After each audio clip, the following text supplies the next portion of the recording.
პირველად ხოხები ბატონო. კიბარი ვარქია უნდა უკვე ჩვენ პირველად რო დაურეკეთ. და ყველაფერი აქ მაგ ისა.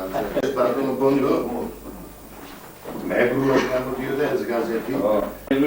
კაზაკის გაზეთი. ავაგიზა რა უნდა ვიცი მეგრულად გამოდიოდა. დაწყალი ისაკი ჟვანია. იმის ისაა. ყველა ვეუბნები ასეთი კაცი რაც არის. მედავამთავრე. შივაძეც იყო ეს მე მოვყევი. შივაძეც იყო კაპიტანი. შივაძეც იყო ვერერა ის. და გავჭირეს მერნაზეო ეს. უნდი და ფიქრობო. გეგეჭკორიდან არის ეს მურტაც. ბანძიდან. კალისტრატოვიჩი. სტალინი და ბერია ხო არა ხარ ამ ხარ როდესაც რო უდგეხარ საფარში.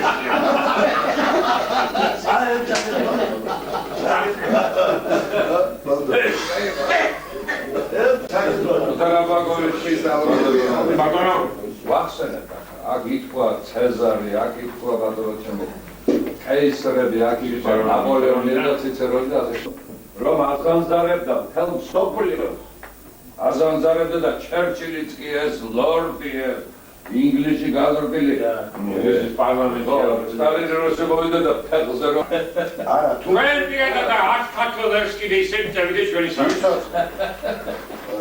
მადლობა, დიდი მადლობა. ისა ომარ ისე არ გადაიღო.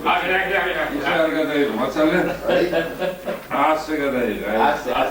აი ასე.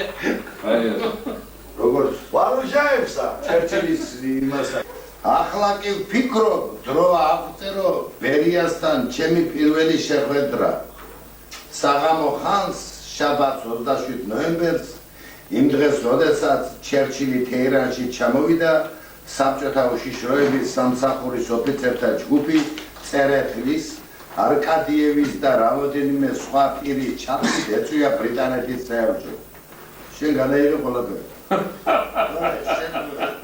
რათა ადგილი დაეთვალიერებინა და უსაფრთხოების ზოგიერთი დეტალი მოეგვარებინათ.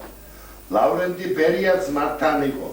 როცა მას პირველად მოუყარი თვალი, ის ცალკე სხვებისგან რამოდენიმე ფუტის დაშორებით იდგა. მაგრამ როდესაც წერეთელი მიუახლოვდა და რაღაც უთხრა, მან ეჭვით შემომხედა და მკითხა, თუ საიდან იყო დედაჩემი. მე დაუფიქრდა და უპასუხე, რაჭიდან მეთქი. რადგან ჩვენ წარმოშობით იქიდან ვართ. მაშინ გვარი მკითხა და როდესაც უთხარი მიქელაძე მეთქი, გაიღიმა და თქვა, მიქელაძეები რაჭიდან არ არიან, ეგ იმერეთში კარგად ცნობილი გვარიაო. ეს მართლაც ძალზე სულელური შეცდომა დაუშვი და ლავრენტი ბერიამაც მაშინვე დამიჭირა ამაში. არა, ჩვენ ლავრენტი